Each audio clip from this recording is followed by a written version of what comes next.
စိတ်ရှိတာကျေးဇူးပြုတာမြေတာဒီကုန်ပြန်ခြင်းမရှိဝါကြွားခြင်းမရှိမာမနာမရှိဒီလောက်ပါစွာမကျင့်တာကိုကျိုးကိုမရှာတာဒေါသမြတ်ထွက်တာအပြစ်ရှိသည်ဟုမထင်တာမတရားသောမှု၌ဝမ်းမြောက်ခြင်းမရှိတာတမန်တရား၌ဝမ်းမြောက်တတ်၏ကသိန်းသောအရာကိုဖုံးအောင်တတ်၏ကသိန်းသောအရာကိုယုံတတ်၏ကသိန်းသောအရာကိုမျှော်လင့်တတ်၏ကသိန်းသောအရာကိုသိခံတတ်၏ခွေးပါသူပါအဆောစရီလမ်ကိုယောဆာအာမင်ဘုရားရှင်တော်သူပါ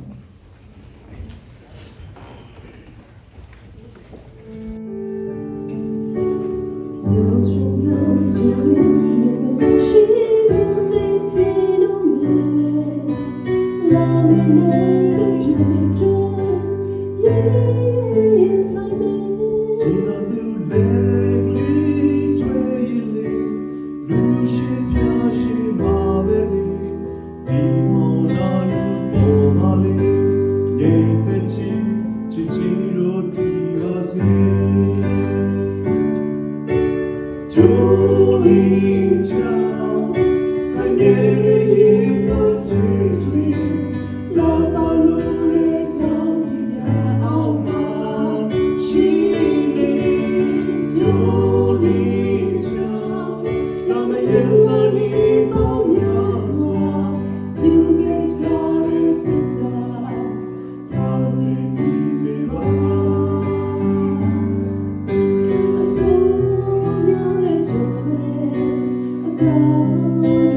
You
潮水滴滴吧，飘给家的地上，潮水滴滴吧。I'll be speaking in Korean and I'll have a translation up here. Nila gilona ko adeli petinya tu ditanya kira you know the joki akurora kisi yeni adaplo the wamai kutura mo patera pala asini mamano omo aku tadi ibadende isinda the lucky to no wara no mo awe yari pia bele halga side mo the pakova wara yiga pakle bo mi the you kwada ya para kiro ba mu aba tonya de ye fa mi sugumuri ni mo they believe we are not believe we are big. They believe what they did their yama. The Nicky went there. I went near there. I wanted to meet a lunch. I get a gave a yata lunch. The memories that between Yara Wemo. The Yapakula Yadunima, your brother in law Atali, the I Poema, I Mopa, W. Color Casimo, the Dogania, when we put a letter in Yakazayua, Padokazayua, the Catalala when my ready, because I mean, not a color is an example of any, if I meet trade and Yavanino.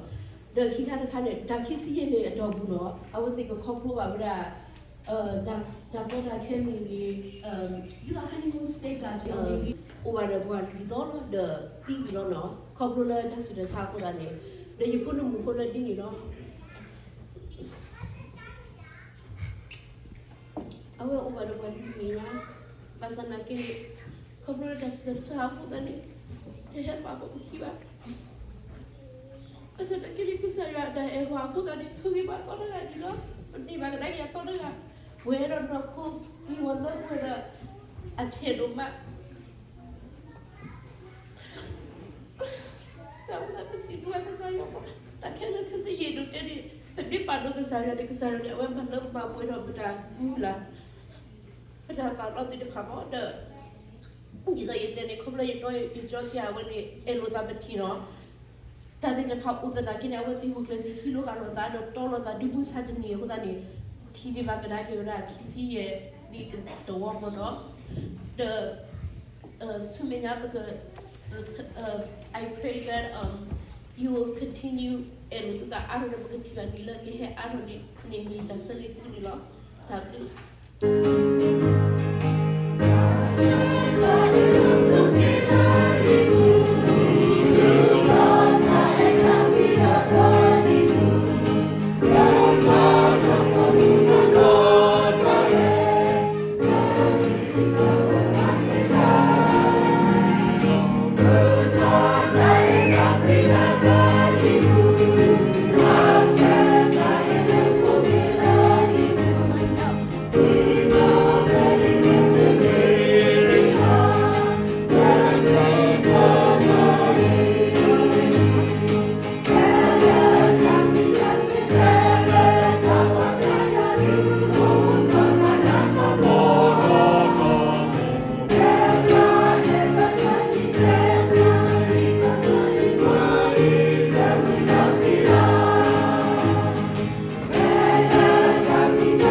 They were married on April 17,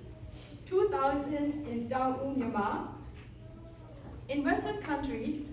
every wedding is very precious. We value silver even more than gold.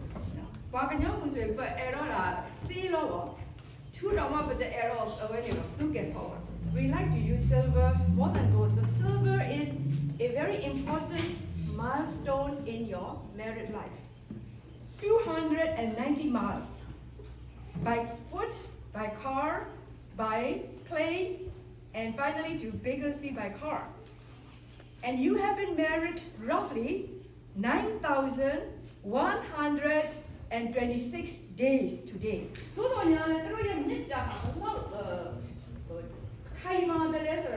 Days when even tears could no longer come. Heartbreak. The most loved thing that you could have are your children. To have 2 children lost to you. Baby, 9-month-old and 4-year-old daughter. I can't imagine the pain mother and father must have gone through in those days. And also to lose Nai father and mother. Jesus future name. I mean, I've been at you nation. I may be a nita alma, a deep alma nation. I may be with you suchin. Don't yale, I may we leave our family behind, we leave our home behind.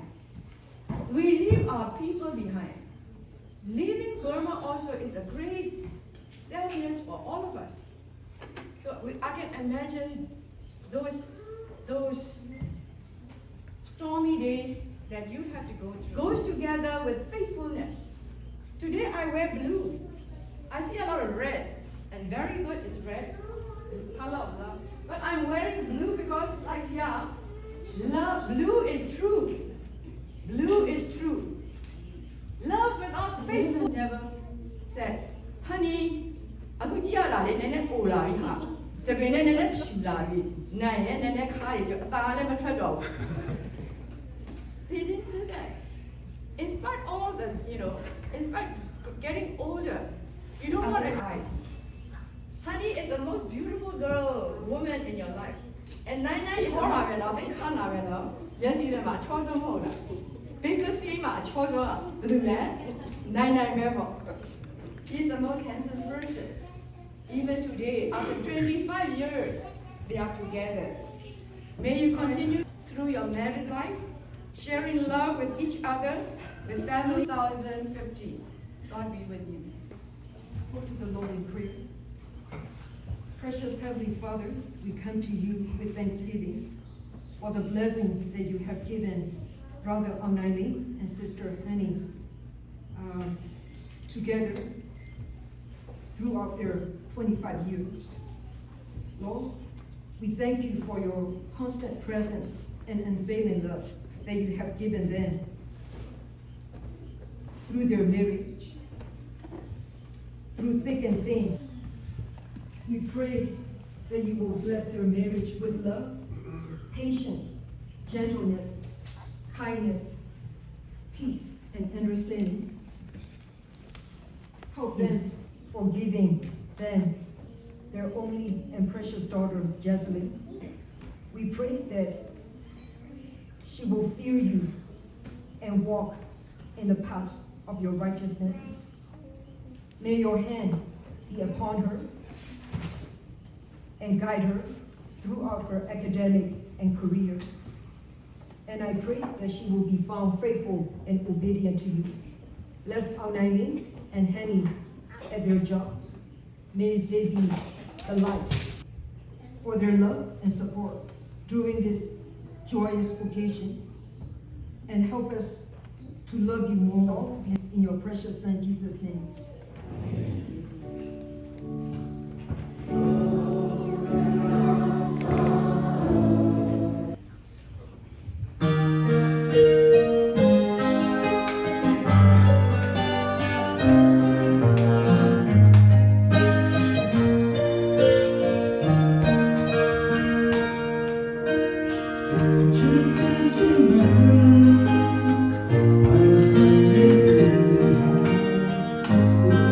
you.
challenge လုပ်တယ်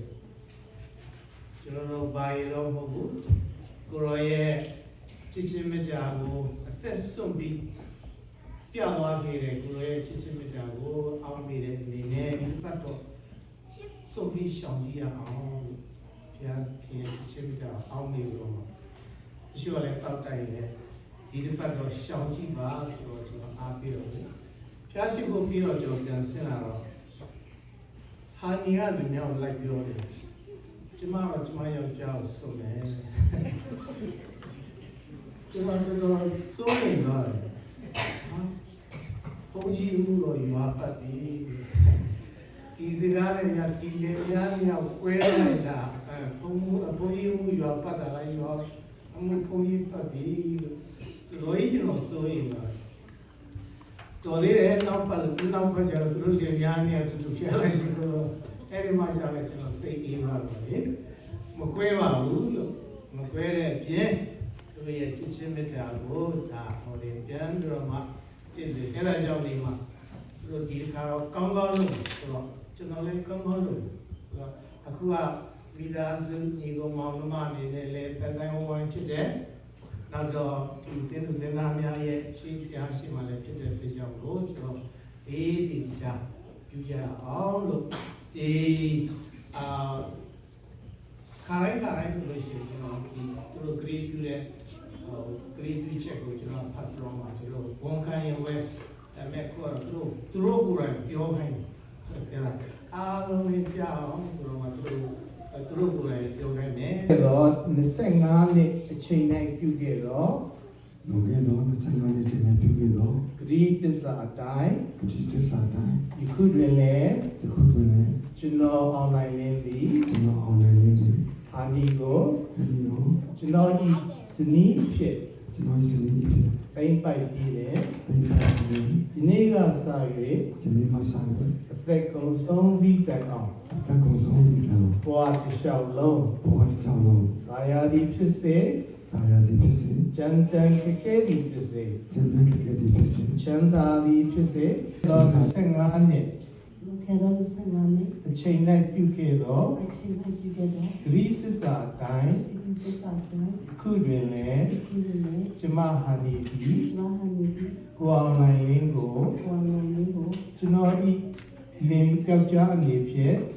ကျွန်တော်ဒီရောက်ကြပြီဖြစ် အိမ်ပိုက်ပြီးလင် ဒီပိုက်ပြီး ဒီနေ့ကစ၍ ဒီဟာဆိုင်ပြီး အသက်ကုန်ဆုံးသည့်တိုင်အောင် တဲ့ပုံစံကြတာ ဘဝတစ်လျှောက်လုံး ဒီဘောရှောင်းလို့ တာယာသည်ဖြစ်စေ တာယာဒီဖြစ်စေ ကြံတန်းခက်ခဲသည်ဖြစ်စေ စံချက်ခဲခဲဒီဖြစ်စေ ချမ်းသာသည်ဖြစ်စေ ချမ်းသာဒီဖြစ်စေ ဆင်းရဲသည်ဖြစ်စေ ဆင်းရဲဒီဖြစ်စေ ကျမ်းမာသည်ဖြစ်စေ ကျမ်းမာဒီဖြစ်စေ နာသည်ဖြစ်စေ နာဒီဖြစ်စေ ထာဝရဘုရားအမိန့်တော်နှင့်လျော်ညီစွာ ထာဝရဘုရားမင်းရဲ့မျိုးမျိုးမျိုးစွာ ချစ်ချင်းမေတ္တာဖြင့် ချစ်ချင်းမိတ်ကဖြစ် ကောင်းမွန်စွာကြည်ရှုပြုစုလျက် ကောင်းမှုစွာချစ်စုပြုစုရဲ့ ပေါင်းဖော်ပါမည်ဟု အောက်ပေါ်ပါမည် ခြံလောင်း အလောင်းလေး ၍ဂတိသစ္စာပြုပါ ဒီ ၏ သစ္စာပြုပါလိမ့်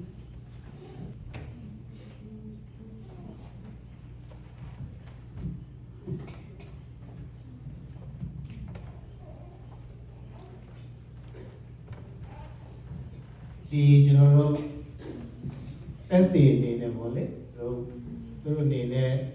ရက်စုလူကွင်းကိုပြင်ဆင်ထားပါတယ်ဒီရက်စုလူကွင်းရဲ့အကြောင်းမပြောခင်တို့ကိုကျွန်တော်ဟိုလေဆုံးမစကားအားပေးစကားနည်းနည်းပြောချင်ကျွန်တော်ပြောမယ်ဆိုတော့ရင်စဉ်းစားကြည့်တယ်ကျွန်တော်ရဲ့မင်္ဂလာတက်တန်းက25နှစ်မပြည့်ဘူးလာပိုင်းကိုနေတယ်အဲ့တော့ကျွန်တော်အနေနဲ့ပြောပိုင်ခွင့်ရှိမလားလို့เนาะဆိုတော့သူကဝါရတယ်ကျွန်တော်လည်းဝါရတယ်ဆိုတော့ဒါမဲ့တက်တော်ရကျွန်တော်တက်တော်ကိုရှိတယ်အဲ့ဒါကြောင့်ကျွန်တော်တခုပါပဲတခုအဲ့ဒါသူတို့ကိုဒီအိမ်နောက်နဲ့ပတ်သက်ပြီးတော့မှတော်လေတယောက်နဲ့တယောက်နားလည်မှုရှိဖို့ရတဲ့ကျွန်တော်လည်းဥပမာတရားအိမ်နောက်တဲ့10နှစ်လောက်မှဖြစ်မယ်အဲ့တော့ကြည့်တော့ဆယ်နှစ်မှတရားနေတယ်ဘာလို့ရမလဲဆိုတော့ကျွန်တော်မျိုးသမီးကိုကြည့်တော့မှဟာနေလက်စုကဟိုလေကြုံညာကျင်သွားတာပေါ့အခုလက်မှာပေါ်လာတာကြည့်ရတော့မဆန့်တော့တဲ့ပုံစံအမှားတော့လက်စုတော့မကျုပ်ဘူးเนาะအဲ့ပြီးတဲ့တိုင်းဆိုတော့အဲ့ဒါကြောင့်ကျွန်တော်လည်းဟိုဒီဝါလေးဒီanniversary မှာကျွန်တော် anniversary မှာကျွန်တော်လက်စုတစ်ခုဝယ်ပြီးကောင်းတယ်ထင်တယ်ဟိုကျွန်တော်ကြာပေးတာပေါ့လေပြောကြည့်တာပြောတာအဲ့ဒီအခုကရွှေစင်းငွေစည်းအတားကြီးတော့နည်းနည်းတော့စိုးတယ်အခုတော့တို့ဒီတို့အသေးသေးချာပြုနေဆိုတော့တန်းလက်စုကိုတို့ပြင်ဆင်ထားတဲ့အတွက်ဒီလက်စုကြောင့်လည်းနေပြောချင်ပါတယ်ဒီရှိပါစီပဲကြောင်းတက်တည်ပြီးပါရဲ့ဒီလက်စွပ်နှစ်ပွင့်ဟာတန့်စင်တဲ့တတ်တုနဲ့ပြုရတဲ့အရာဖြစ်တဲ့အတွက်ကြောင့်လို့သူရဲ့တတမှာလည်းချစ်ချင်းမေတ္တာနဲ့တန်ရှင်းသောချစ်ချင်းမေတ္တာနဲ့သာဝရချစ်နိုင်ခွင့်ရတဲ့တတ်တည်ပြုပါရဲ့ဒီပစ္စည်းတစ်ခုကသူတို့ပြောတာဒီသာဟိုတော်တော်ကြီးအကုန်ရထားတယ်ဘယ်လောက်ဖြစ်နေပါကျွန်ုပ်ဒီ ကျွန်တော်ဒီ သေအားပြုခဲ့သော တရားပြုခဲ့တော့ ဂရိသစ္စာများဤ ဒီဆန္ဒရေး သက်တည်ဖြစ်စေခြင်းက၎င်း တက်ဖြစ်စီခြင်းလာတော့ ကျွန်ုပ်ဤ ကျွန်တော်ဒီ ချစ်ချင်းမေတ္တာနှင့် ချစ်ချင်းမိတ်ကလေး ဥစ္စာစည်းစိမ်ရှိသမျှတို့ကို ဟောစာစီစီချင်တယ်လို့ ဖိလိုက်တာ ဒီမှာတော့ အနင်းချင်းကို၎င်း အနေရှိဖို့ပါ ဂရိပြုရန်အတွက် ဒီရတဲ့ ဤလက်စွပ်အားဖြင့် လက်စောအပ်တဲ့ သက်တည်ပြု ဒီဒီ ၍ပေးပါ၏ဤလက်စွပ်အားဖြင့် လက်စောအပ်တဲ့ သက်တည်ခံ၍ တဲ့ လက်ခံပါ၏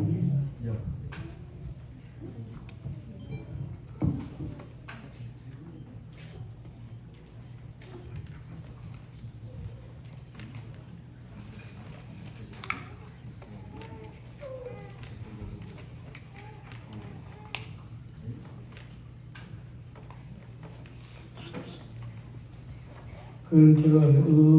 ရဲ့ဒီဂရိသစ္စာပြုမှုကိုအမှုဖြစ်စီတဲ့နောက်မှာသူတို့မျိုးနေနဲ့ပြိဿ ဒီကောင်မများကိုကျေးဇူးတင်စကားပြောရခွင့်ပေးပါမယ် ကျေးဇူးများတင်ကျေးဇူးတော်ရှင်တို့လည်းကျွန်တော်ရဲ့25နှစ်မှာလာရောက်ပြီးတော့တို့အကင်ပြပြီးတော့ကျွန်တော်ခွင့်ရယူမှလာရတယ်အဲ့ဒါလည်းရောက်စီတဲ့ညီမကတော့ကျေးဇူးတင်တယ်thank you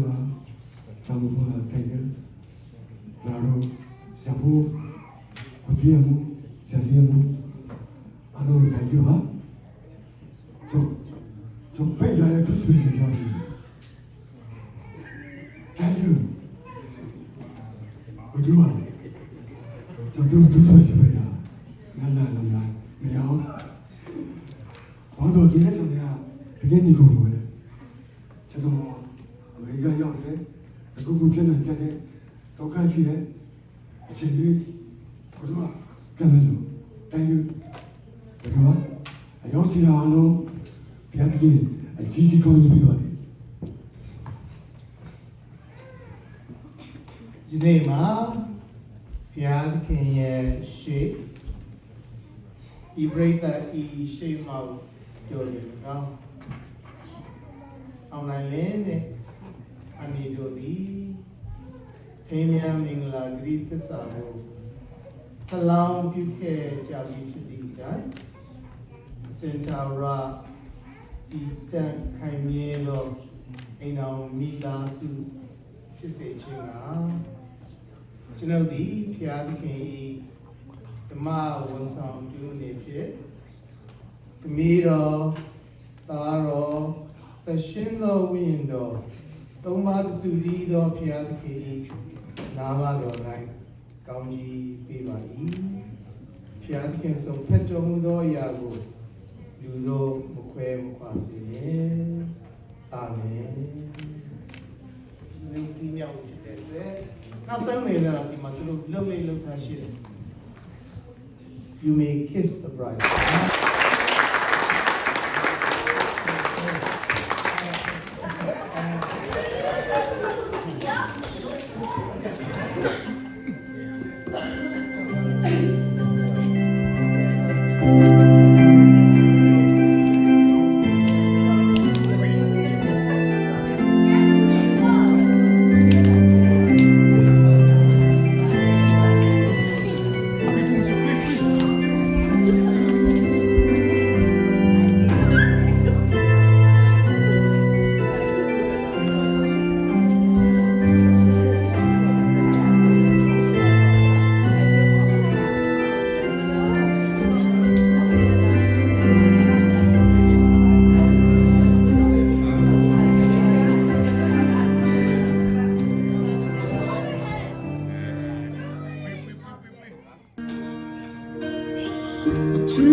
It's